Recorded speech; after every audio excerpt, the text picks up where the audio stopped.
10, 9, 8, 7, 6, 5, 4, 3, 2, 엔진 점화.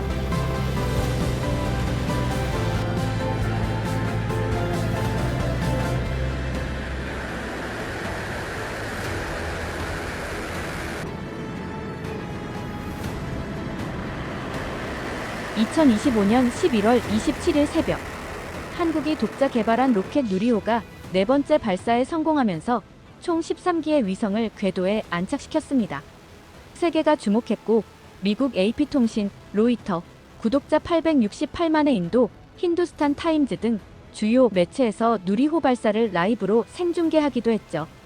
많은 외신들이 누리호의 성공을 한국의 우주강국 도약과 민간주도 시대로의 전환이라는 측면에서 높이 평가했는데요.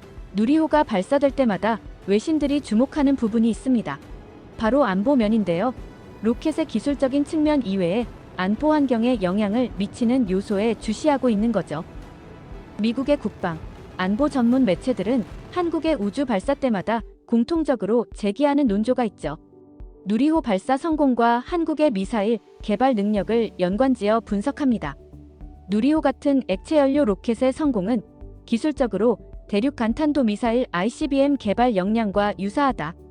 600km 상공에 정확히 위성을 올릴 수 있는 기술. 이게 바로 같은 기술로 정확한 타격도 가능하다는 뜻이거든요.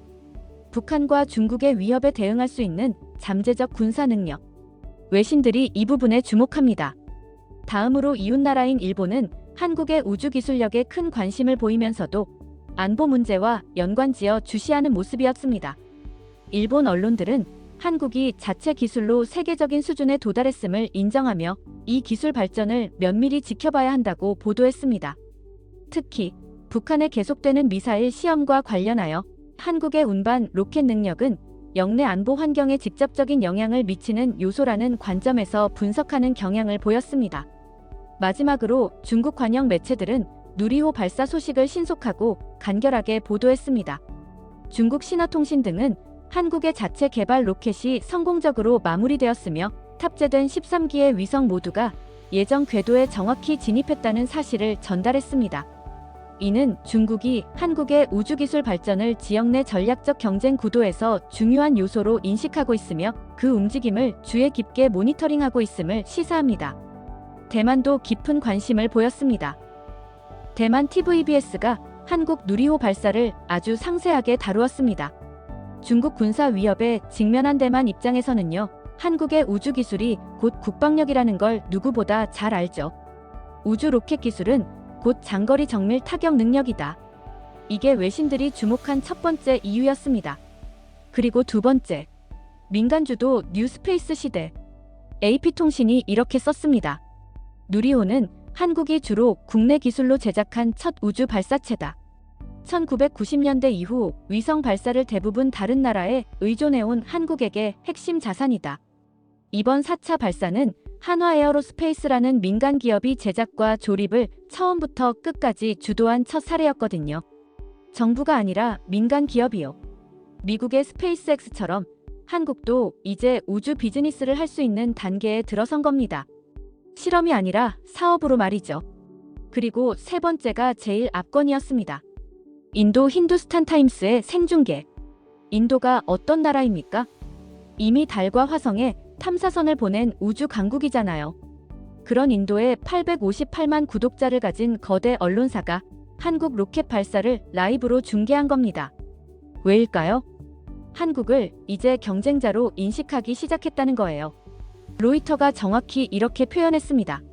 한국은 중국, 일본, 인도 같은 선도적 아시아 우주 강국들과의 격차를 줄이고 있다. 따라잡으려 한다가 아니라 격차를 줄이고 있다라고 하고 있습니다. 한국이 이미 추격자가 아니라 경쟁자가 됐다는 뜻이죠. 이게 외신들이 주목한 진짜 이유였습니다. 이번 누리호 발사는 네 번째죠. 아시다시피 2022년 2차 성공, 2023년 3차 성공, 2025년 4차 성공, 3연속 성공했는데요. 그런데 한국이 성공해 나가는 동안 일본에서는 대조적인 일이 벌어졌습니다. 2024년 11월 26일, 누리호 발사 정확히 1년 전이죠. 일본 우주항공연구개발기구 잭사, 일본의 나사인데요. 여기서 새로 개발하는 엡실론 S라는 로켓 엔진 시험을 하고 있었습니다. 그런데 시험 시작 49초 만에 펑! 폭발했습니다. 시험장이 박살났어요. 그런데 더 안타까운 것은 2023년 7월에도 똑같은 엔진이 똑같이 폭발했거든요. 16개월 전에 폭발했던 그 엔진을 고치고 또 고쳐서 다시 시험했는데 또 똑같이 폭발한 겁니다. 잭사가 결국 공식 인정했습니다. 엡실론 S 첫 발사 2025년 3월까지는 불가능합니다. 못 쏜다는 거지요. 민간도 마찬가지였습니다. 일본의 스타트업 스페이스원이라는 회사 2024년 3월 13일 첫 발사 결과는 5초 만에 공중 폭발 2024년 12월 18일 두 번째 발사 이번엔 3분은 버텼어요. 근데 결과는 똑같았습니다. 로켓이 통제력을 잃고 나선형으로 추락하다가 자폭. 일본 최초 민간 위성 발사의 꿈, 두 번 다 실패를 했죠. 정리하면 이렇습니다. 2024년 3월 스페이스원 민간 로켓 폭발, 2024년 11월 작사 정부 로켓 엔진 폭발, 2024년 12월 스페이스원 두 번째 로켓 실패. 1년에 3번 실패한 겁니다. 민간도 실패, 정부도 실패. 한국이 3연속 성공할 때 일본은 3연속 실패하고 있었던 겁니다. 숫자로 비교해 볼까요? 한국 누리호 200톤급의 1.9톤 페이로드. 일본 스페이스원에서 개발한 카이로스 18m에 250kg 페이로드. 누리호가 7배 이상 무거운 위성을 실을 수 있습니다. 성공률은요? 누리호 최근 3연속 성공, 카이로스 2연속 실패. 기술력의 차이가 결과의 차이로 나타났고 결과의 차이가 국력의 차이로 나타나고 있는 겁니다. 20년 전만 해도 일본이 한국보다 40년은 앞서 있었는데 2025년 11월 완전히 뒤집혔습니다. 그럼 어떻게 이런 역전이 가능했을까요? 누리호 프로젝트는 2010년부터 시작됐어요. 14년 동안 300개가 넘는 기업이 참여했고 2조 원이 투입됐습니다. 2024년 5월 나사처럼 우주 개발만 전담하는 독립기관인 한국항공우주청 카사가 출범했고 2025년 7월 한화에어로스페이스가 32년까지의 독점 제작과 발사 권한을 포함한 누리호 기술을 완전히 이전받았죠.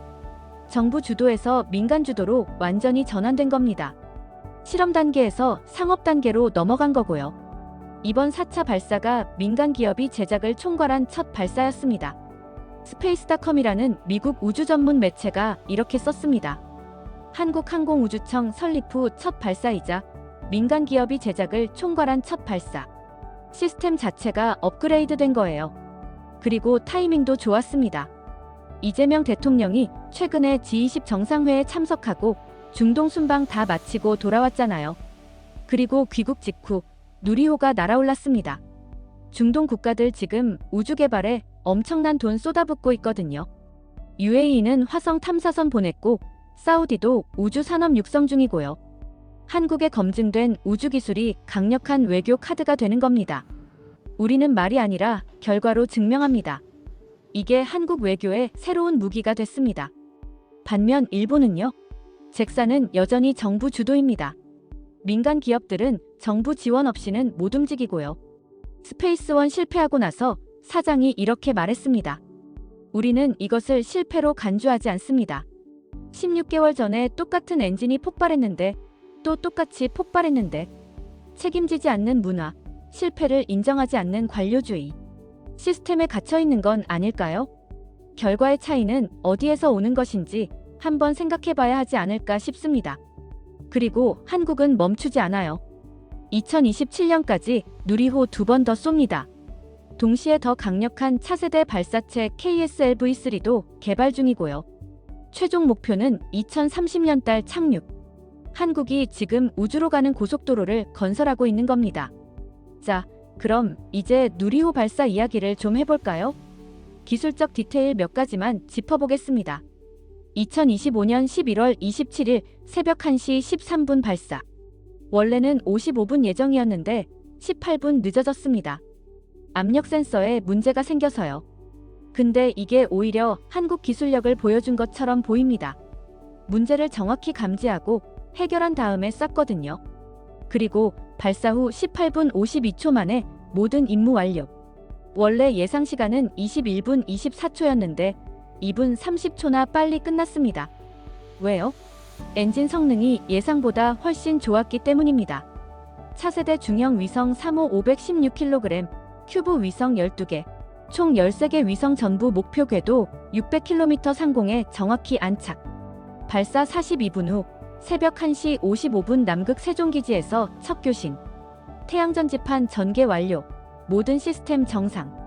완벽한 성공이었습니다. 그리고 이게 중요합니다. 2022년, 2023년, 2025년까지 3연속 성공. 누리호가 이제 실험용이 아니라 실용 로켓이 됐다는 증거입니다. 믿고 쓸 수 있는 로켓. 이게 외신들이 주목한 이유였습니다. 현재 1톤 이상 위성을 독자적으로 발사할 수 있는 나라. 전 세계에 딱 7개국입니다. 러시아, 미국, 프랑스, 중국, 일본, 인도. 그리고 한국. 한국은 2022년 이 클럽에 합류했어요. 그리고 3년 만에 신뢰성과 안보 역량까지 입증했습니다. 외신들이 본 건 단순한 로켓 발사가 아니었습니다. 아시아 파워 밸런스의 변화였어요. 집중하고 일관되게 추진하고 실패를 인정하고 개선하는 문화. 정부와 민간이 협력하는 시스템. 장기적 비전을 가진 리더십. 이 모든 게 만들어낸 결과입니다. 우주항공청을 만들었고 민간에게 기회를 줬고 결과로 증명했습니다. 한국은 이제 우주 강국입니다. 말이 아니라 결과로 증명된 진짜 우주 강국이에요. 그리고 이건 시작일 뿐입니다. 다음 목표는 달. 한국의 우주 도전은 계속됩니다. 오늘 영상 좋으셨다면 구독과 좋아요 부탁드립니다. 지금까지 감동 특파원이었습니다.